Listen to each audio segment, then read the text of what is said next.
Bom, boa noite a todos e todas, né? Hoje é o nosso 16º Café Matemático, cujo tema é Toda Geometria vem de Euclides.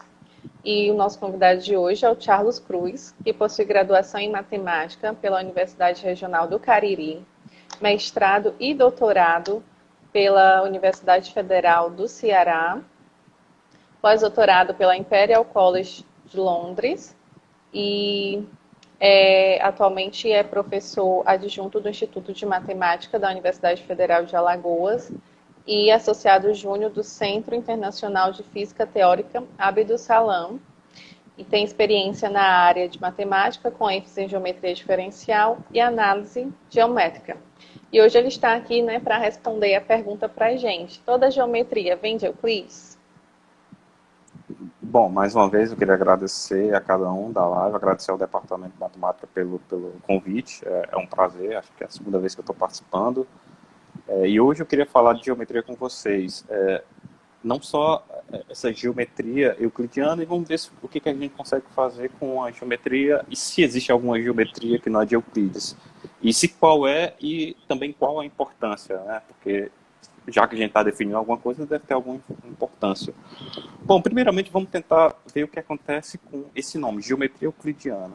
Se você está falando de geometria euclidiana, é porque, eu não sei, temos aqui essa foto, acho que ela ficou maior, não sei se vocês estão vendo ela por inteiro, só cortada como eu estou vendo, como é que vocês estão vendo?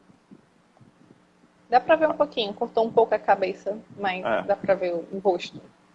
Ah, tá. Tomara que as outras não sejam desse jeito. Bom, esse camarada aqui é o Euclides. Isso aqui é uma representação artística de Euclides, que é um matemático grego de Alexandria, e que foi de 300 a.C., certo? Na verdade, ele é 330 a 290 a.C.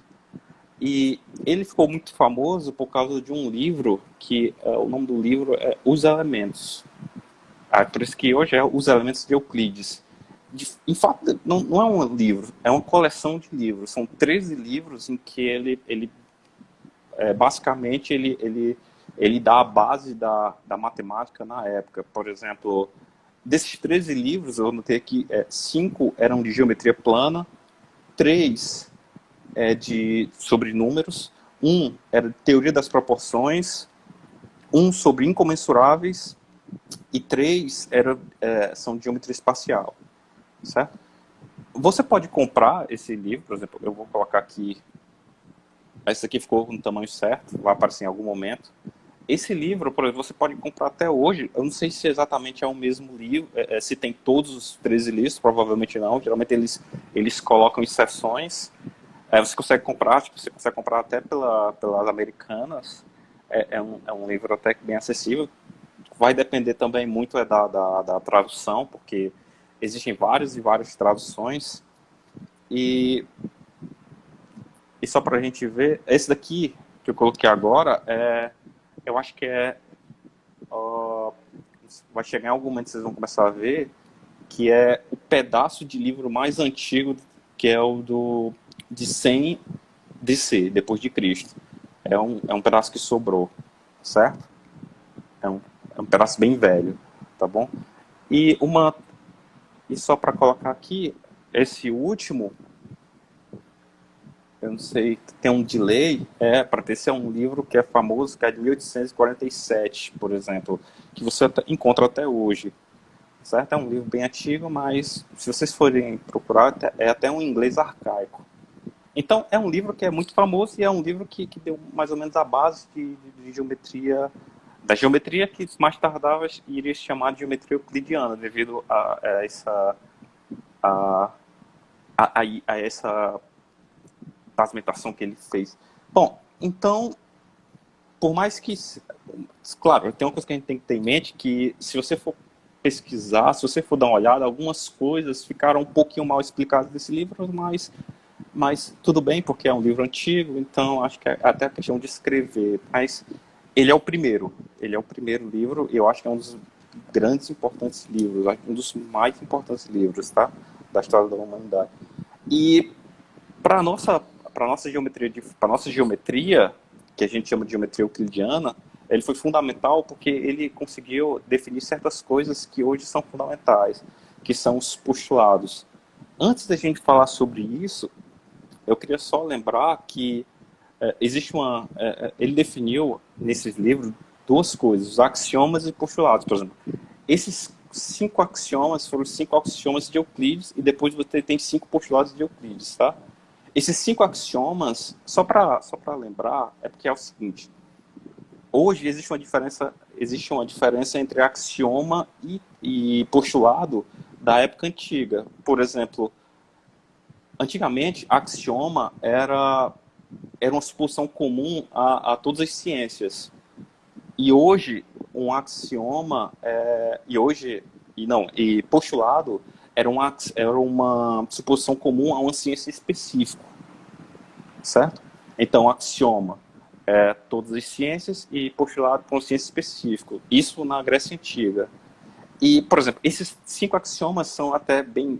Se você for ler, você vai ver que são coisas que são bem óbvias em um certo sentido, mas que são para ser, como por exemplo, todo é maior que a parte, certo? Bom, então vamos lá. Vamos começar falando desses postulados, que são os postulados da geometria, da geometria plana, tá bom?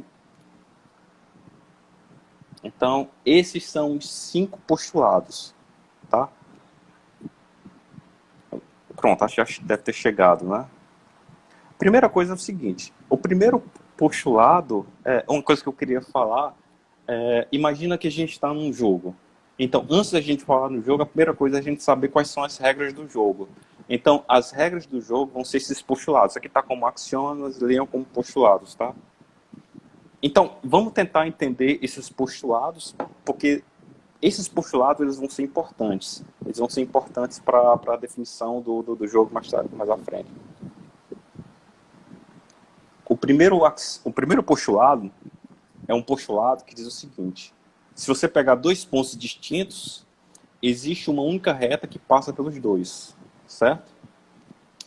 O segundo postulado é que se você pegar um segmento de reta, você consegue continuar indefinidamente, continuamente essa reta, tá? Então você transforma um pedaço de reta numa reta, então você consegue estender.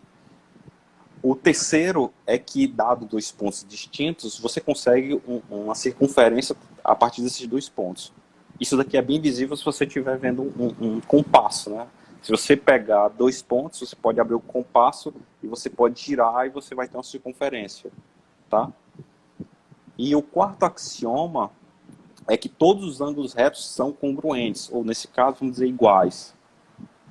E o quinto axioma, que eu acho que esse é o axioma que a gente tem que prestar atenção, que é o que vai ser chamado pela gente, por todo mundo, de axioma das paralelas. Por mais que agora ele não pareça nada com isso. Tá bom? Eu vou ler aqui esse quinto postulado, e vocês vão entender aonde é que eu quero chegar. Fala o seguinte: se eu pegar uma reta e essa reta corta 2 outras retas, tal que os ângulos internos do mesmo lado, cuja soma é menor do que 2 ângulos retos, então essas 2 retas encontrar-se-ão no lado onde estão os ângulos cuja soma é menor do que 2 ângulos retos. Bom, complicado, né? Parece até uma coisa um pouquinho complicada. Mas a representação dessa figura é essa. Não sei se vocês estão conseguindo ver. Acho que não, ficou um pouco deslocada, né? Que, bom, é o seguinte. Vocês estão conseguindo ver alguma coisa? Não, sua foto corta um pouquinho, né? Tá. Tá, mas é mais ou menos o seguinte. Tem como diminuir, talvez, a foto? Eu acho que não. Eu acho que não. Bom, mas o que está dizendo é o seguinte. Imagina que você tem 2 retas e uma transversal, tal que elas formam ângulo alfa e beta. Se cada um desses ângulos é menor do que 90 graus, elas vão se tersectar em algum momento. É isso. Então, aquele quinto postulado de Euclides, ele quer dizer mais ou menos isso. Quer dizer que se os ângulos dessa transversal formada por essa transversal, são menores que 90, elas vão se encontrar. Certo? Para a pessoa mais atenta, vai tentar vai lembrar que para a pessoa mais atenta, vai lembrar que o postulado das paralelas é um pouco diferente. Que postulado da paralela que muita gente aprende, que a gente aprende dos livros, é o seguinte, que dado uma reta e um ponto fora dela, existe somente uma reta que é paralela a essa reta dada. Mas a explicação disso é porque essa definição, esse axioma é chamado axioma de Playford. Foi definido por um matemático chamado John Playford, que disse que, na verdade, essa segunda definição que eu dei é equivalente a de Euclides. Por isso que hoje em dia a gente usa essa das paralelas, e é chamada de axioma das paralelas, porque elas são equivalentes. Então, hoje não tem problema nenhum se você falar que o quinto postulado é, dado uma reta e um ponto fora dela, existe uma única paralela, certo? Então, o objetivo que a gente vai ter que fazer aqui é tentar brincar com esses postulados, tá? Deixa eu colocar de novo com esses postulados aqui. Então, o objetivo é a gente brincar com esses postulados, também questionar esses postulados. Por exemplo, se você pegar uma geometria em que vale o postulado 1, o 2 e o 5, você tem uma geometria, que é uma geometria chamada, não sei se você já ouviu falar, mas geometria afim. A geometria afim é uma geometria que vale somente esses três postulados, 1, 2 e 5, e que, em um certo sentido, ela é menos restritiva. Então, se a gente fosse fazer um diagrama de Venn, a gente vê o seguinte, você tem a geometria euclidiana, e a geometria afim é uma geometria que engloba a euclidiana, porque você está exigindo menos. E como essa geometria afim, ela é interessante, porque, por exemplo, como a gente está tirando o 3, o que o 3 fala? O 3 é uma geometria que você está olhando para circunferências. Então, essa nossa geometria afim, ela não trata com circunferência e nem com ângulos, porque a gente está retirando o postulado 4. Então, essa geometria ela é mais abrangente. E, por exemplo, na geometria euclidiana, você precisa de régua e compasso. Nessa geometria afim, você só precisa de uma régua. E ela não precisa nem ser graduada, tá? Que já é suficiente. Então, você mexer com esses postulados, acho que é o que faz a matemática rodar. E se você for pegar, existe uma geometria que ainda é mais geral, que engloba a geometria afim, que é a geometria projetiva, para quem tiver curiosidade, tá? Há quem fala que essas geometrias, por mais que elas englobem a geometria euclidiana, há quem considera ela também como uma geometria euclidiana, porque em um certo sentido você não está negando nenhuma delas. Tá certo? Então toda a questão é da gente e a gente querer discutir esses postulados. E vamos nos concentrar nesse postulado 5, o postulado das paralelas, tá? Primeira coisa, se você for dar uma lida nesse postulado 5, do jeito que Euclides escreveu, a gente vai ver o seguinte. Esse postulado 5, na verdade, ele parece um exercício. Ele parece uma coisa que pode ser provada. E, na verdade, o que muita gente tentou provar.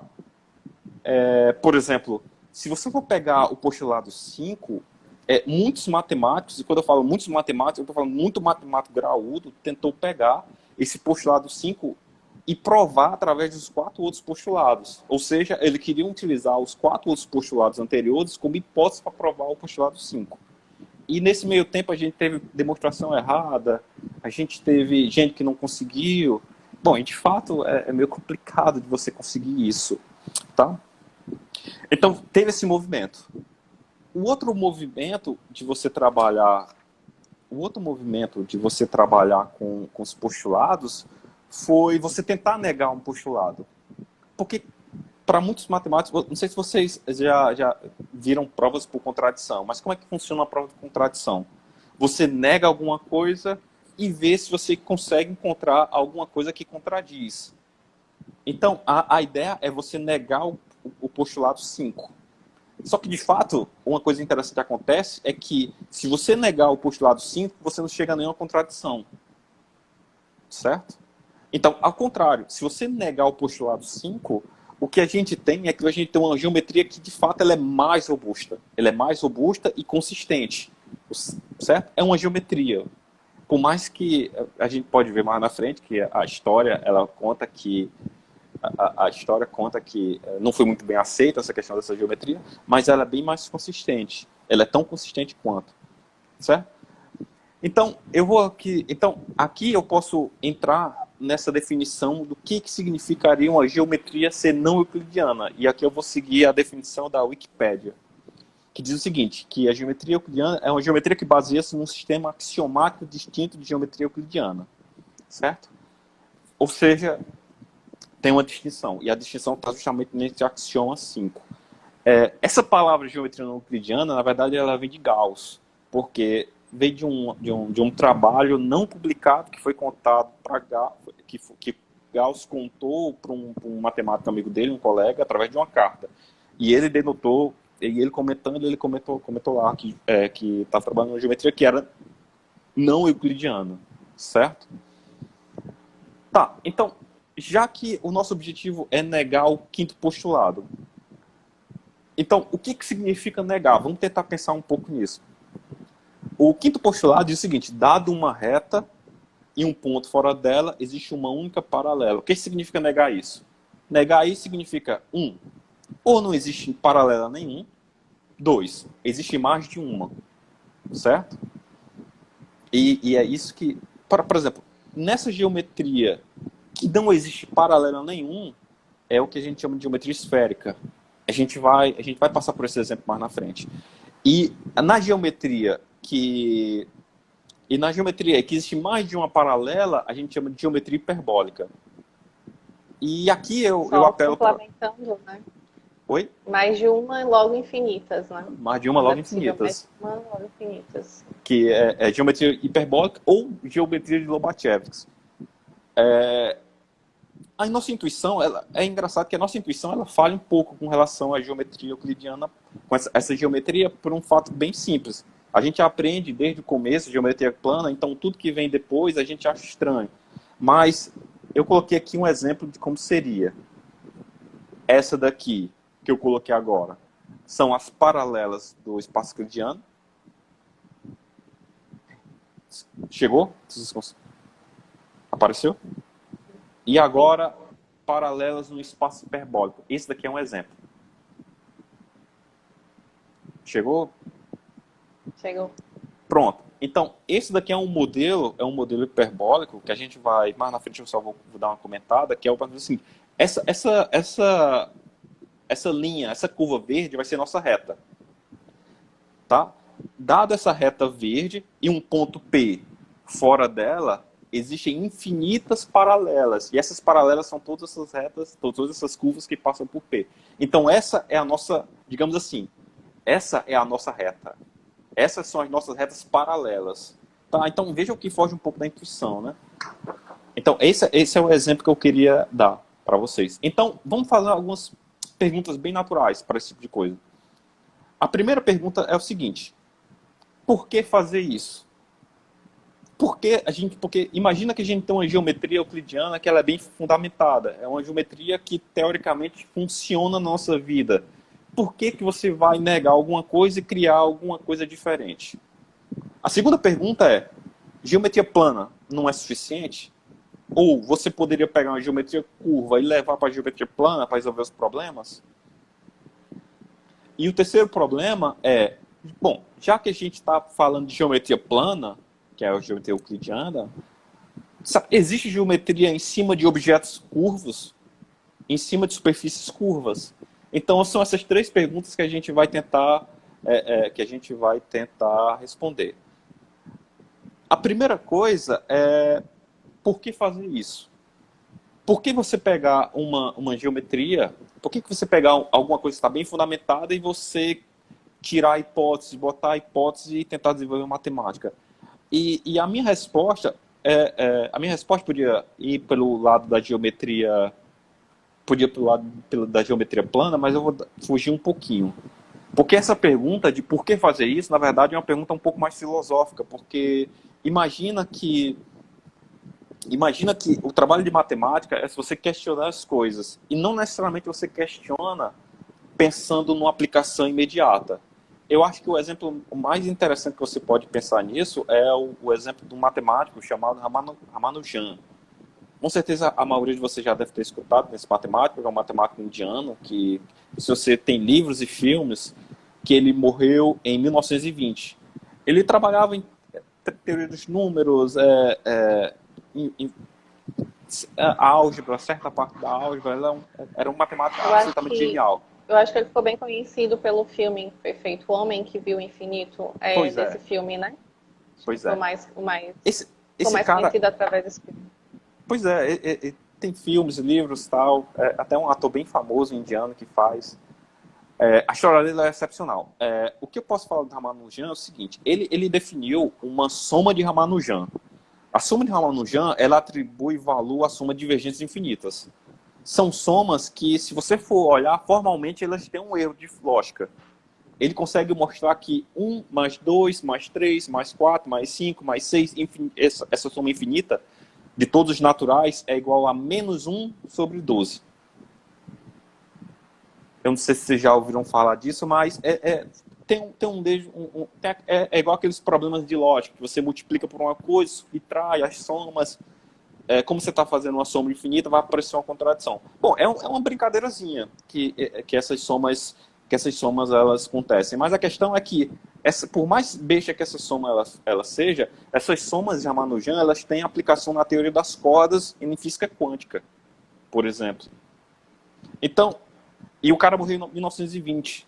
Então, não necessariamente... Ele nem imaginava que fosse ter, né? Ou como, por exemplo, as equações de Maxwell, ninguém imaginava que essas equações iam mover o mundo em um certo sentido. Então, o que eu posso falar é que, às vezes, essa questão de você pegar, retirar, colocar hipóteses, ela é interessante e mais na frente você encontra. Como, por exemplo, ele também tem trabalhos de teoria dos números que tem influência na computação. E para quem trabalha com computação, você pode saber que teoria dos números ele tem influência em criptografia e em algoritmos. Então, você pegar e tirar e colocar hipóteses, eu acho que é uma coisa que, por incrível que pareça, matematicamente faz sentido e depois a gente encontra uma aplicação. Tá bom?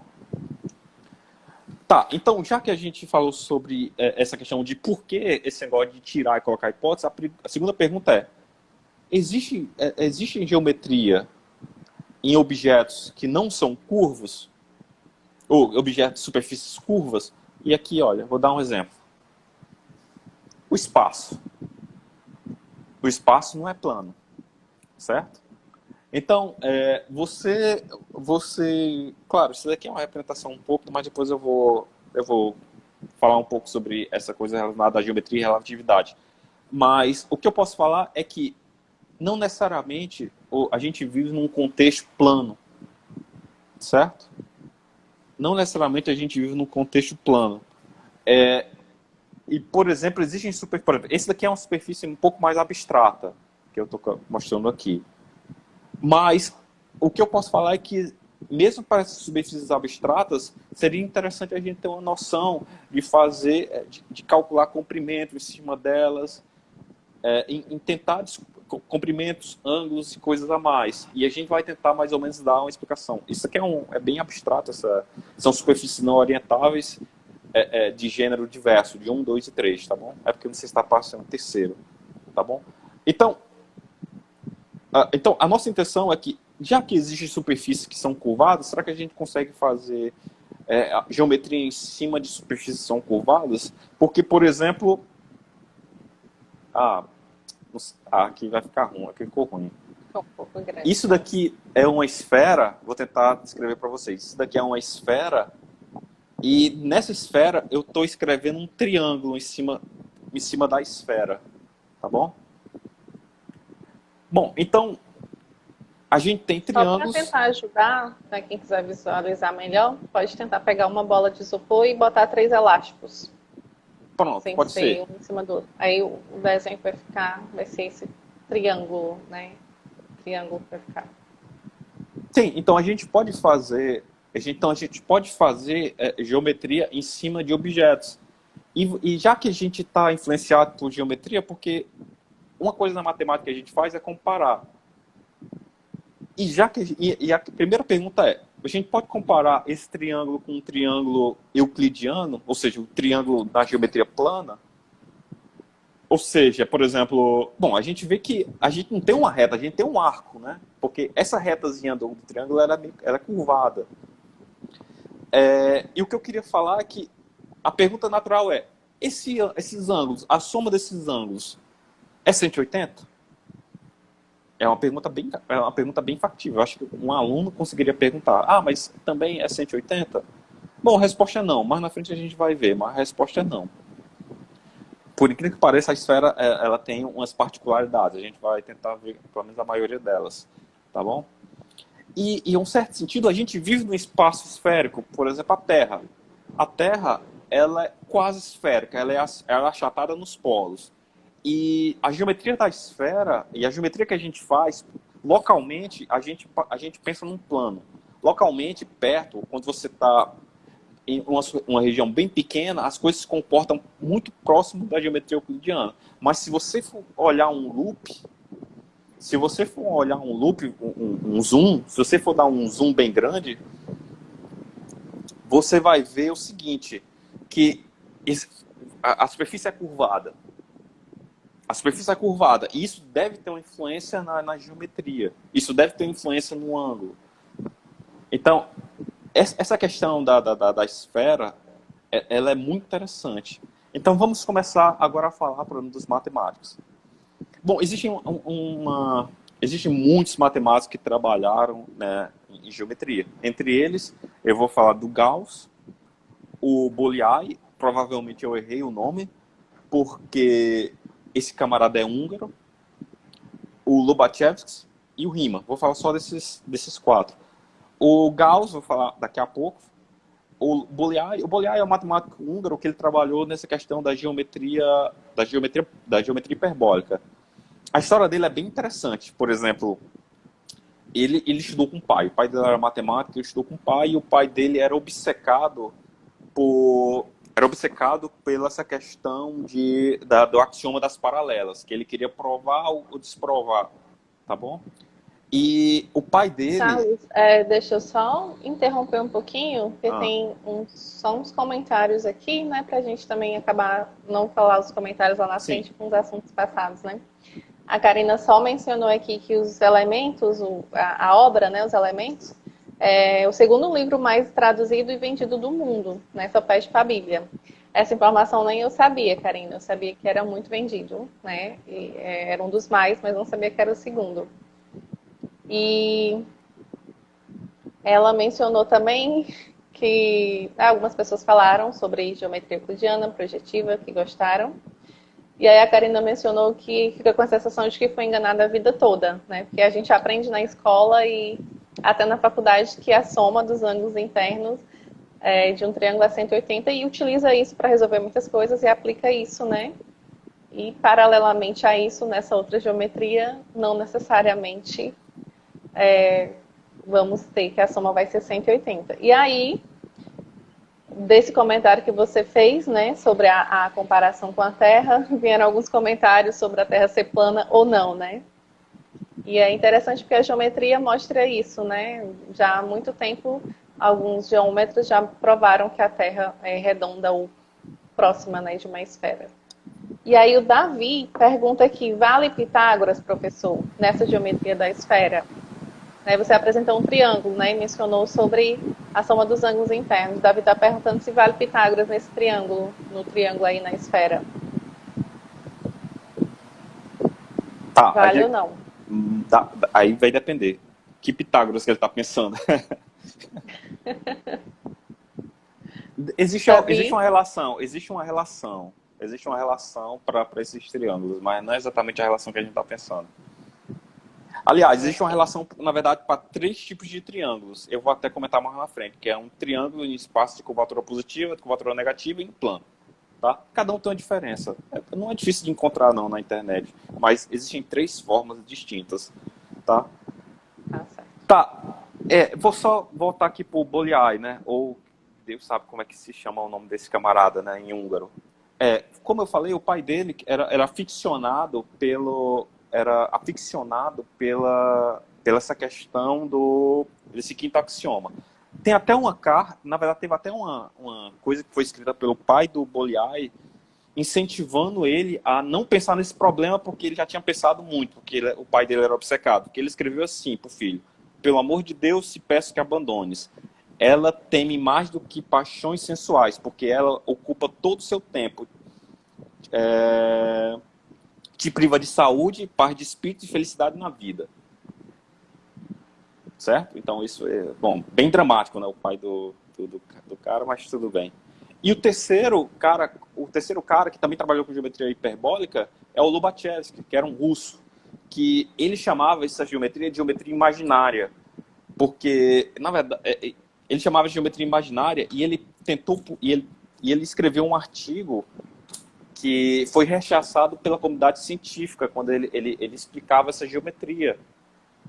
E nesse artigo, ele mostrava que você não pode provar o quinto postulado através das quatro e mostrava que, na verdade, essa geometria obtida por essa negação era consistente. Mas é daquelas injustiças que só o tempo ajuda, né? Pois tá. Então, então, esses são os camaradas. Vamos começar a falar sobre alguns matemáticos. Vamos começar a falar sobre o Gauss, né? Eu sei que na UV tem a Copa Gauss, né? Tem. Mas, assim, na verdade, o Gauss ele é impressionante, porque ele era um matemático alemão que era físico, astrônomo, estatístico. É aquele cara que, quando você está no ensino médio, você aprende que era o cara que somou de 1 a 100, o guri que somou de 1 a 100 e deu o resultado certo. Pois é, ele era genial nesse sentido. Se você for procurar, o Gauss, ele tem resultado em várias áreas. Ele tem, até teoremas com o nome dele, né? Ele tem resultado em teoria dos números, em estatística, em análise, em geometria diferencial, em astronomia. Por exemplo, em geometria diferencial, ele tem um resultado que chama-se teorema egrégio de Gauss. E o teorema egrégio de Gauss, ele é engraçado, porque ele é um teorema... Egrégio é uma palavra grega que tem várias traduções. Uma das traduções, egrégio, é surpreendente. Por incrível que pareça, eu só consegui... É daquelas coisas que quando você paga geometria diferencial, você passa pelo teorema egrégio de Gauss e você não sabe por que ele é importante. E eu só, por incrível que pareça, eu só realmente percebi que esse teorema é importante na pesquisa. Porque você consegue perceber que, isso daqui só vale se for isso. Consegue perceber como esse resultado é importante. Tá bom? E ele tentou, muito embora o Gauss ele tivesse preocupações mais matemáticas e teóricas, ele tentou dar uma relação física da geometria euclidiana. Ele e o Lobachevsky. Eles são os dois caras que tentaram ir para o lado físico. Então, só para você ter ideia, deixa eu colocar aqui o Gauss. Eu tenho alguns matemáticos. Tem umas fotos. Só passar. Esse daqui é o Bolyai, ou não sei como é que se pronuncia. Chegou? Chegou. Esse daqui é o Lobachevsky, esse cara com a cabeça cortada. Chegou também? Sim. E o último, que é o Gauss, que também está com a cabeça cortada.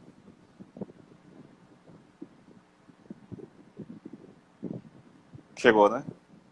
Bom, Chegou. Mas o que eu queria falar do Gauss era esse experimento. Ele fez esse experimento que era mais ou menos o seguinte. Ele tentou fazer um experimento... lá na região de Hanover tinha 3 montanhas, são montanhas até que famosas, e ele queria fazer o seguinte, ele queria calcular qual era o ângulo formado por esses... tinha os cumes, e ele queria saber qual é o ângulo formado por essas montanhas. Ele não conseguiu por questões técnicas, porque ele queria demonstrar essa teoria dele.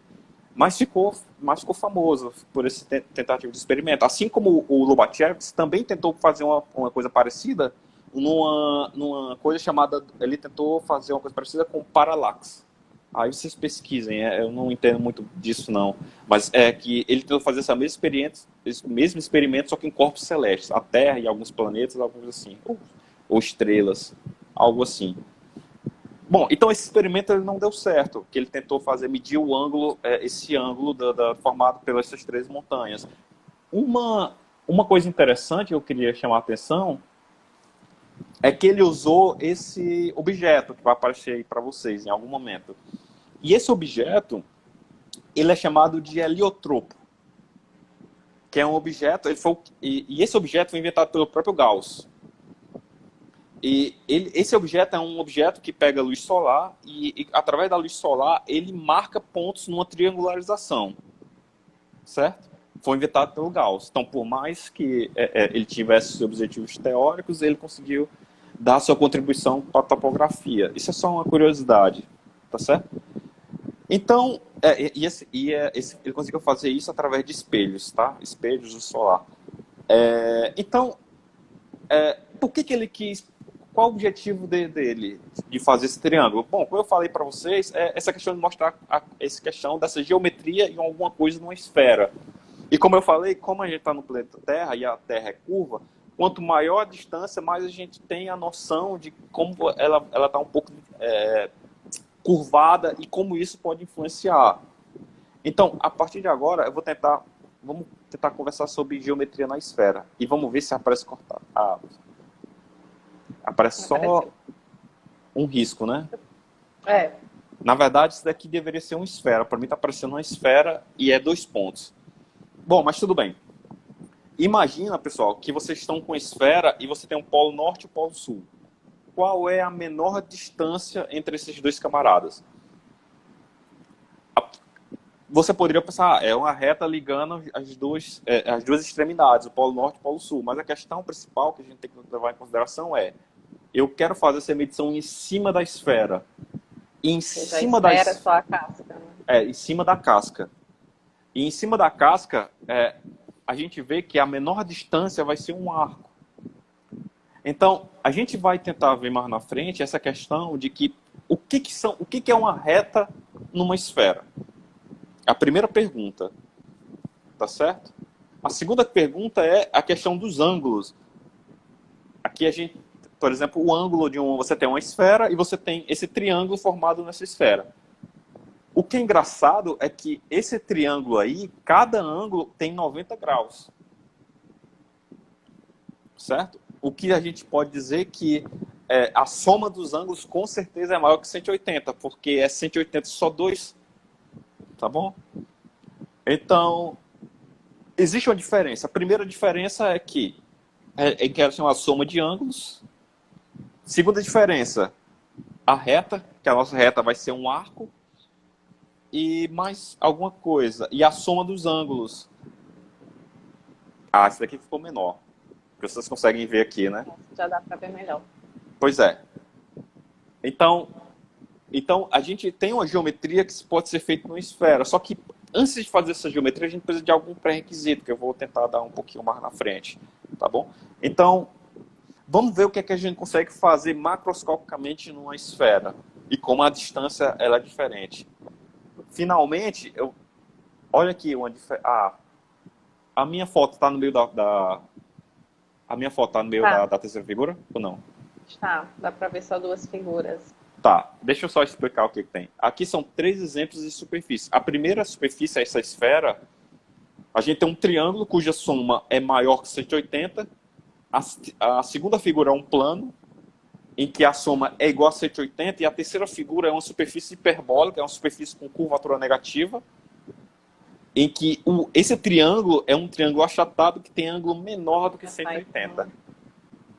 Imagina, como é que eu posso... Imagina um carretel, algo mais ou menos assim, com uma silhueta, tá? Isso daqui é mais ou menos um exemplo de uma superfície que essa parte de dentro tem uma curvatura negativa, tá? A primeira esfera tem curvatura positiva, o plano tem curvatura 0 e a outra, como é um pouco mais enxuta aqui, tem curvatura negativa. Então a gente vê que existe uma diferença. Existe uma diferença entre os triângulos, tá certo? E a curvatura... Deixa eu só me intrometer um pouquinho, tá, Charles, né? E reforçar aqui o quão revolucionário isso foi, né? Que pra gente, que já é tão acostumado com a geometria euclidiana, e isso, de certa forma, já é tão extraordinário. Imaginem para a época o quão absurdo isso foi tomado, né? Até pela sociedade, pelos matemáticos da época, porque a geometria euclidiana era quase como uma religião, vamos dizer assim, era como se fosse a religião da época no meio matemático. E aí vem outros matemáticos dizendo que um triângulo pode ter a soma dos ângulos internos maior do que 180 graus, soou como assim algo absurdo, né? Como heresia para a época, né? Então levou-se um longo tempo Na verdade, não foram só esses 3 matemáticos que o Charles mencionou, existiram outros matemáticos, porém não de tanto renome ou nem de tanto respeito, que acabaram realmente nem sendo ouvidos de forma alguma, né? Mas que já desconfiavam, já estudavam e já tinham resultados em cima dessas outras geometrias, né? Então, demorou um pouquinho para que essa geometria fosse aceita, ou começassem a aceitar que poderiam existir, né, outras geometrias além da de Euclides. Na verdade, é difícil de acreditar até para hoje em dia, então vamos dar vamos dispensar um pouco o comentário, né? O pessoal da época, os coitados. Ainda, por exemplo, acho que pegando um link com esse seu comentário, fala o seguinte, vamos ver como é um pouco diferente essa questão de você estar falando de o senso comum. Por exemplo, aqui, é uma figura que você está o ponto A e o ponto B. Você está Nova York, esse exemplo é conhecidíssimo. Nova York e Lisboa. Existe um voo direto entre Nova York e Lisboa.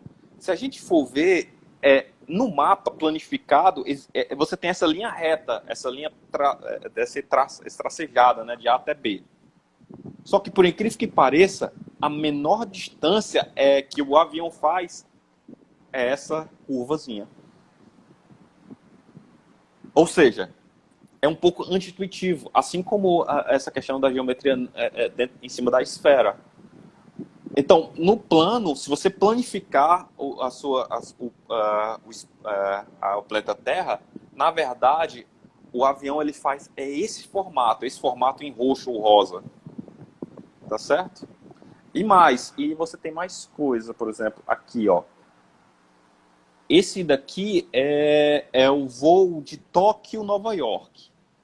Se a Terra fosse plana, o avião faria esse movimento em azul. Então, para a gente ver que é um pouco contraintuitivo você trabalhar em cima de uma esfera. Agora, onde é que está o problema? Onde é que está o problema? Está justamente nessa questão dos mapas. Porque o mapa é uma representação que ela não é fidedigna à realidade. Você tem umas distorções. Como é que eu posso explicar uma distorção no mapa? É a seguinte, da seguinte forma. Imagina que você quer colocar, aqui mudei a foto, uma folha de papel em cima de uma mesa, tá? Então, para você cobrir uma mesa, você só precisa de folhas de papéis, tá? Não vai ter problema nenhum em cobrir, ok? Apareceu, né? Agora imagina que você quer cobrir uma esfera com uma folha de papel. Como é que você faz? Então, só o movimento de você pegar e cobrir a esfera, você vai ver que vai ficar sobrando pedacinhos, né? Uns vínculozinhos. Vocês conseguem imaginar? Que você não consegue, porque vai sobrar papel. Então, nesse tipo de... E o terceiro exemplo é que você pode pegar, por exemplo, uma cela. Se você for pegar uma cela e for colocar a folha de papel e for tentar amassar na cela, o que vai ocorrer é que a folha vai se rasgar. O que significa isso? Significa que falta papel. Em um dá certo, no outro sobra papel e nesse falta papel. Então, existe um problema em você tentar planificar uma coisa. Então, por isso que você tem essas distorções. E por isso que hoje a gente tem uns mapas, por exemplo, e o mais famoso foi por esse camarada aqui, que é o Mercator, que é um cartógrafo famoso, que ele conseguiu fazer uma projeção, que é a projeção de Mercator, de 1559. Que a projeção de Mercator é justamente essa daqui. É bem famosa. E que, em um certo sentido, ela era muito boa, porque essa projeção é uma projeção cilíndrica, a gente vai entender daqui a pouco porque que é cilíndrica, e essa projeção, ela é boa porque ela preserva ângulos. E preservar ângulos, isso é bom para navegação, por exemplo. Só que tem um problema. Essa projeção do Mercator, ela tem um problema com relação às dimensões. Por exemplo, a Rússia e o Canadá, eles aparecem muito maiores do que são, muito maiores mesmo. Só para vocês terem uma ideia, tem aqui uma foto, por exemplo, eu tenho aqui um exemplo de como a Rússia seria. Ó, vai aparecer aí. Eu sei que eu vou estar cobrindo uma das fotos, mas vocês conseguem tem uma noção do tamanho. Apareceu? Sim. Pois é, a Rússia no mapa, ela pode ser muito maior do que parece. E é. Outro exemplo, por exemplo, é a Rússia. Existe um mapa, acho que no Reddit, que você pode ver. O Reddit é na internet, que ele consegue colocar o tamanho real dos países.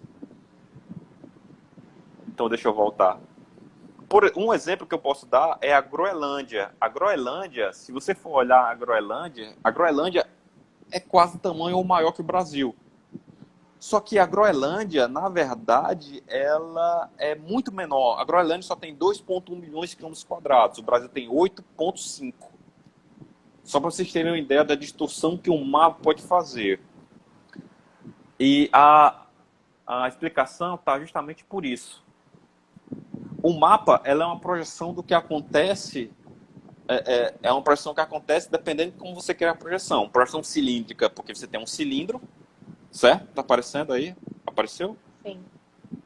Existem as projeções cônicas. Apareceu também, né? Sim. E, por fim, uma projeção que é só pegando um plano, que é essa azimutral. Então, a projeção de espaços, essa projeção de espaços, você poderia perguntar qual é a melhor. Depende.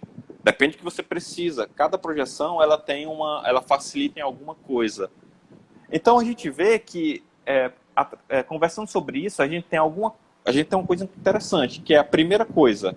A gente não consegue pegar um problema na esfera e jogar de maneira absolutamente igual num plano.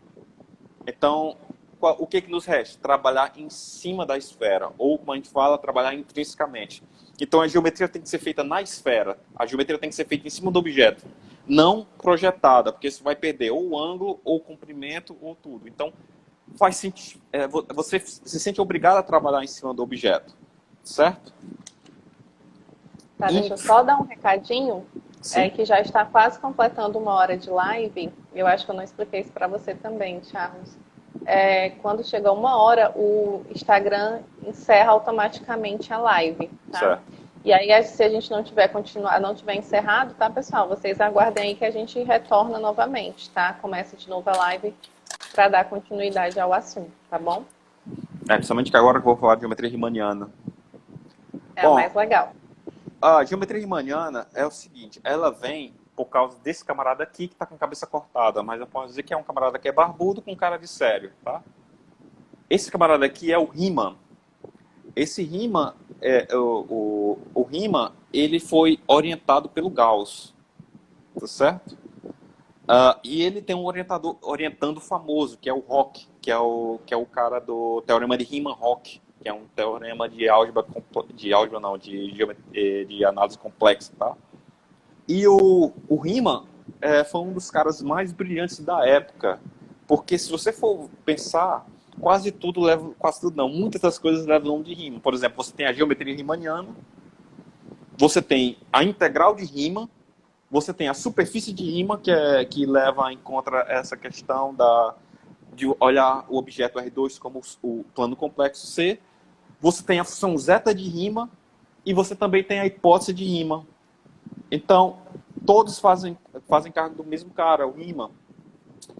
E tem uma história interessante porque além dele ser seu pai formal da geometria riemanniana, ele formalizou conceitos como campos, distância entre espaços de dimensões diferentes e por aí vai. Então, essa foto que eu coloquei agora é da Universidade de Göttingen, na Alemanha. Eu também não sei se provavelmente a pronúncia não é essa, espero que um alemão não veja que eu estou falando desse jeito. E essa universidade tem uma história interessante, que é o seguinte: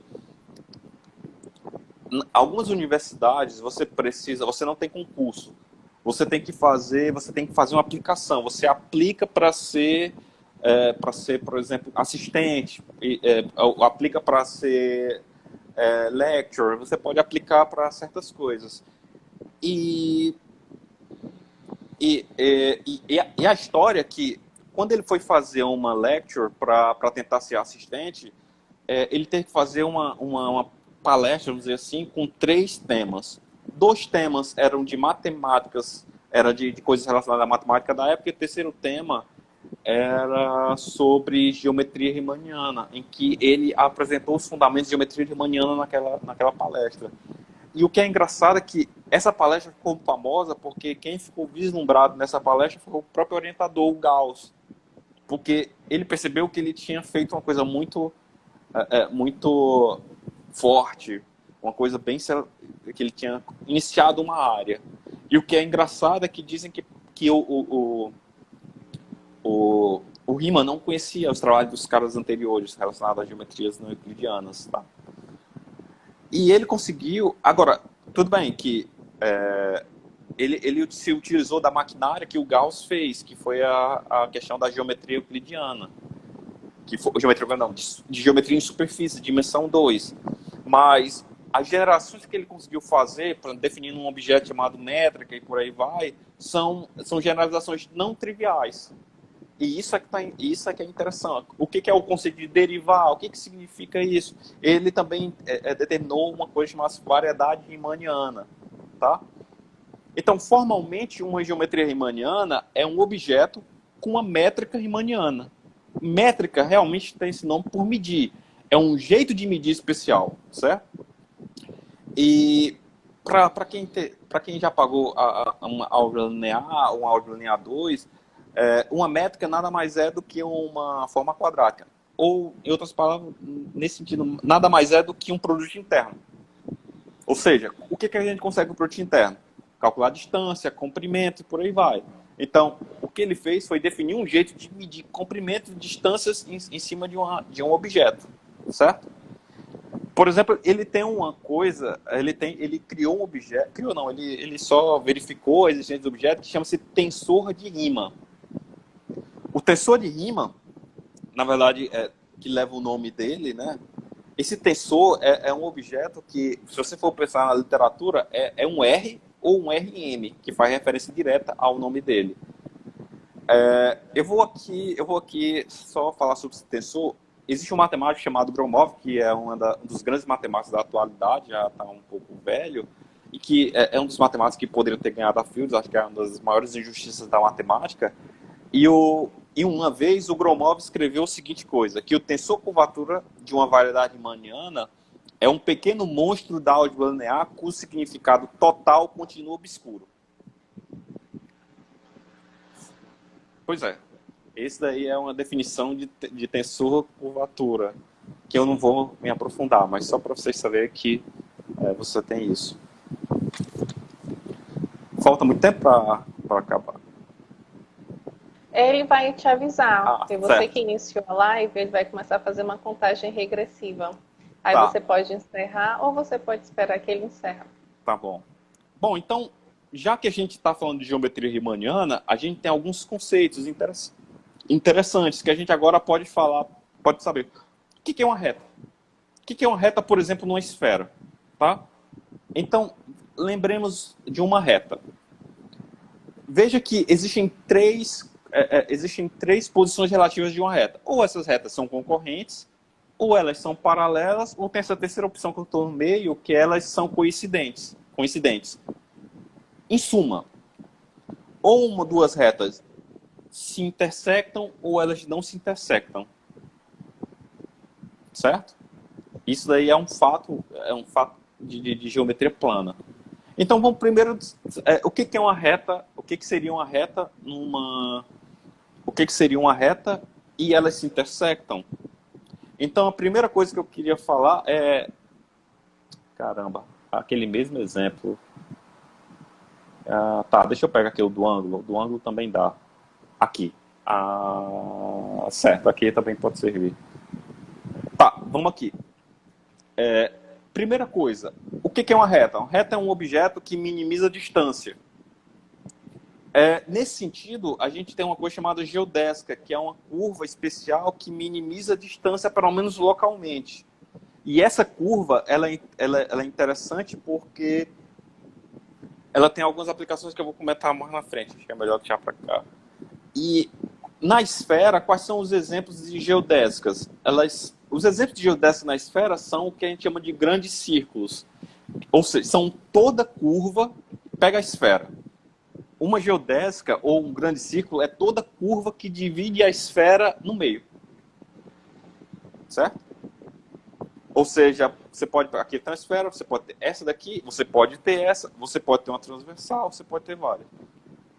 O que eu posso falar? Primeiro, existem infinitas. Porque em cada direção eu posso pegar uma que divide a nossa esfera no meio. Segunda coisa. No caso, na própria figura a gente consegue ver, se você seguir toda essa linhazinha Sim. e a tracejada atrás, né, isso seria uma geodésica. Então, no caso, temos 3 aí. Pois é. Então, essas são as nossas retas. Essas são as nossas retas da esfera. Coisa interessante. Diferentemente do que acontece no caso euclidiano, todas as retas, todos os grandes círculos se intersectam. Vocês conseguem? Dá para perceber aí, né?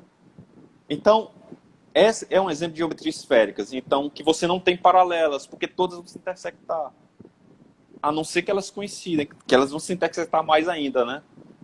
Então, é isso que eu quero chamar a atenção. É um exemplo, na esfera tem essa questão que você não tem paralelas, e a segunda observação é que na esfera você também tem a questão que você não pode continuar um segmento de reta infinitamente, né? Ela vai continuar, ela vai terminar em uma quantidade finita.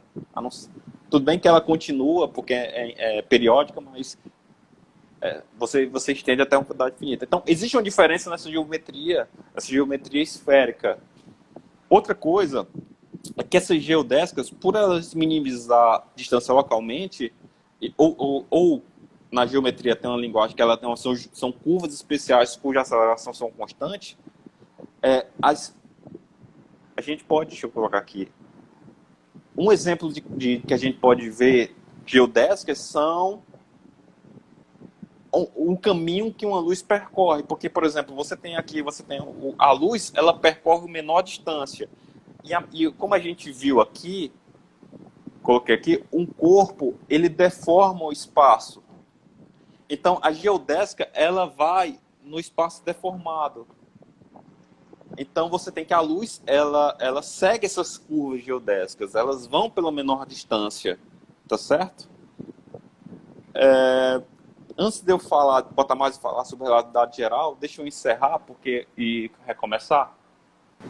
Tá, antes de começar, só começar com algumas observações da parte anterior, que eu estava falando que numa esfera as geodésicas elas se intersectam, né? Isso, na verdade, isso vale para qualquer espaço com curvatura positiva. Isso é só uma observação seja lá o que curvatura positiva ela signifique, mas é uma coisa que é intuitiva, então vou deixar para vocês. Mas são coisas com curvatura parecida com esfera, tá bom? Okay. Tá, então a gente fala que, por exemplo, a luz ela segue geodésica. O caminho que a luz segue ela não segue através de linhas retas, e isso é interessante, principalmente porque o corpo, como eu botei naquela foto, não sei se vocês vou colocar de novo. Eu acho que muitas daqui sabem que um corpo ele deforma o espaço. Visto de um ponto de vista bidimensional, uma coisa mais ou menos assim. Quanto maior o corpo, mais a deformação. Então, a gente não vive num espaço euclidiano, em certo sentido. Existe outro tipo de visualização que é essa daqui, por exemplo. Em que, por exemplo, a gente vê que tridimensional, que um corpo ele deforma o espaço em um sentido específico, né?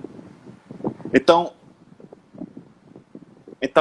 como a gente não vive num espaço curvo, como a gente vive num espaço curvo, espaço sideral, ela não é plano, então faz sentido a gente mexer com isso. E faz mais sentido ainda porque para você estudar geometria diferencial, para você estudar a relatividade geral, é interessante você estudar uma coisa da geometria que chama-se formas diferenciais. É porque, aqui não ficou direito, mas isso aqui é a capa de um livro de relatividade geral, que é formas diferenciais e relatividade geral. Ou seja, a geometria riemanniana nada mais é que você pode ver como uma espécie de linguagem para você entender para você entender essas coisas, para você entender, para você descrever. Uma figura interessante não sei se vocês já viram essa figura, que é o do Albert Einstein. O que ele está escrevendo aí é o tensor da curvatura de Hit. Eu estou no meio, mas isso é um zero. Provavelmente ele está falando de espaços que são Hit planos, tá? Então, nada mais. Então, eu estou querendo chamar a atenção que isso tem uma linguagem, e essa linguagem é uma linguagem que pode ser usada para descrever o universo. Você tem, por exemplo, as equações de Einstein, você tem as equações de Einstein-Maxwell, você tem buracos negros, e tudo isso pode representar são variedades riemannianas. E por isso, isso eu estou querendo meio que chamar puxar sardinha para geometria diferencial, geometria riemanniana, mas é interessante, é importante você saber dessa linguagem, tá certo? Bom, deixa eu ver aqui. Bom, então vamos continuar aqui. Já que a gente falou da geometria, dessa geometria esférica, eu acho que lá no comecinho eu mostrei um exemplo de geometria hiperbólica. Vamos falar um pouco sobre essa questão dessa geometria hiperbólica, bem rapidamente, para a gente encerrar.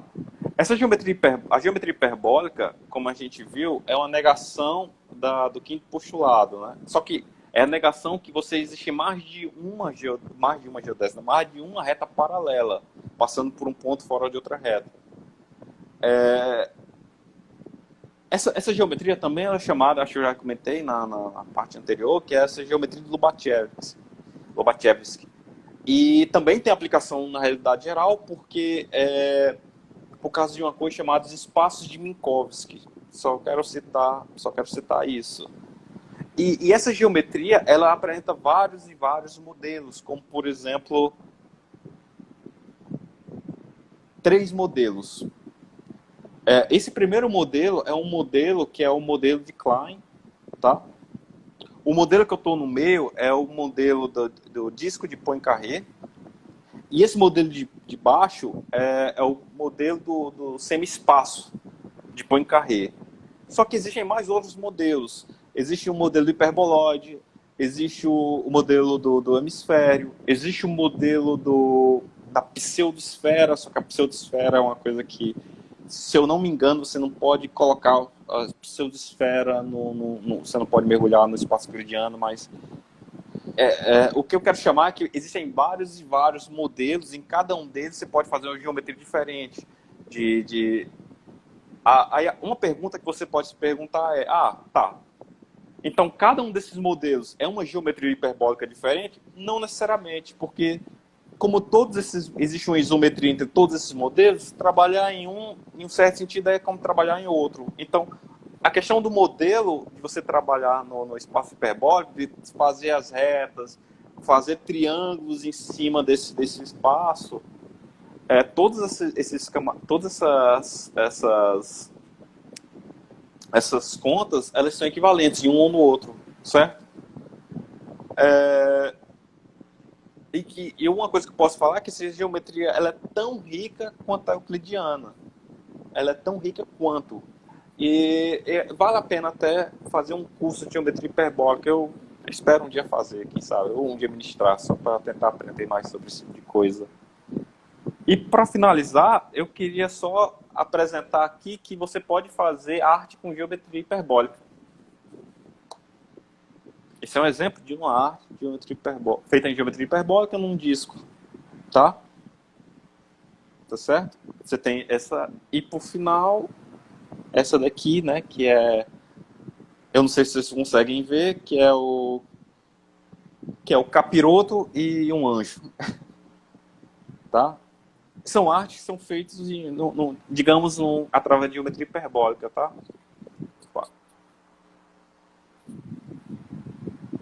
Bom, pessoal, pelo menos era mais ou menos isso que eu queria falar, mais ou menos por cima dessas geometrias. Se alguém tiver ainda alguma pergunta, algum comentário, tá? Para colocar aqui. E espero, né, que vocês tenham gostado. Mais uma vez, quero agradecer, Charles, por ter aceito o convite, por ter participado do nosso Café Matemático. Agora espero que vocês tenham se interessado. Mas só façam perguntas que eu saiba responder. Provavelmente eu não vou saber, mas Pronto, eu espero que vocês tenham se interessado, tenham ficado interessados por as outras geometrias, né? E só é bom relembrar que o que foi passado aqui foi apenas uma introdução, né? E que quem tiver interesse, né, pode estudar, pode perguntar também ao Charles, a mim, algumas indicações de livros, né, para pesquisa. Na internet a gente encontra muita coisa também, né? Espero que vocês tenham gostado, tá? E acho que ninguém mais fez perguntas. Espero que tenham entendido.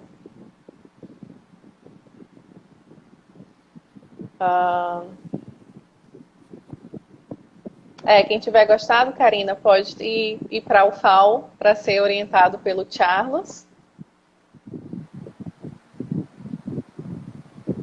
A Alessandra está fazendo uma brincadeirinha, uma pergunta depois de toda essa história. Ela está perguntando se as paralelas se cruzam em Belém do Pará. ou Para na quem música não do sabe, a Belchior, né? música do... Não, é a música dos engenheiros, né, não? A Alessandra é fã dos engenheiros. Ah, verdade, ela só sabe dessa banda, né? A Karine está mandando tu vender teu peixe.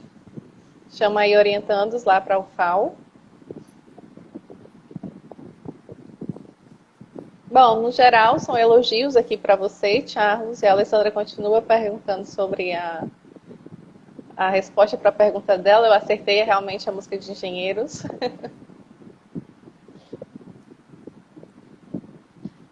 Usando a lógica da geometria, ou Alessandra, elas vão se encontrar em algum lugar, considerando que a Terra não é plana, né? Então, mais um formato de espera. Se vai ser exatamente em Belém do Pará, aí depende. Bom, gente, então é isso. Muito obrigada pela participação de vocês. Espero que tenham gostado. Isso me lembrou uma história de um professor. Acho que não é nem. Acho que é uma história de fora, né? Que o cara colocou dois. Acho que foi duas canetas assim. Você acha que esses são paralelos? Aí o cara, sim, são. Aí ele diz, parabéns, você acabou de provar que a Terra é plana. Bom, gente, então é isso. Obrigada. Boa noite a todos e a todas. Obrigada pela participação, por terem ficado com a gente aqui até o final. E uma boa noite a todos. E aí, Charles, quem encerra a live é você. Se você quiser falar mais alguma coisa. Podiam ter avisado, eu tinha anotado alguma coisa aqui. Só queria agradecer, foi um prazer. Espero que vocês tenham tirado alguma coisa. Desculpa qualquer besteira se eu falei. Provavelmente vai ficar gravado, mas espero que vocês tenham aproveitado e tenham entendido que o mundo é bem maior do que a gente imagina e que, para quem nunca tinha visto nenhuma dessas geometrias, para saber que existem coisas, existe uma área de pesquisa muito ativa e que é diferente estudar essas coisas e é bem enriquecedor. Então é isso. Aí você encerra aí na opção encerrar, Charles, então. Se cuidem, pessoal. Tchau, tchau. Tchau.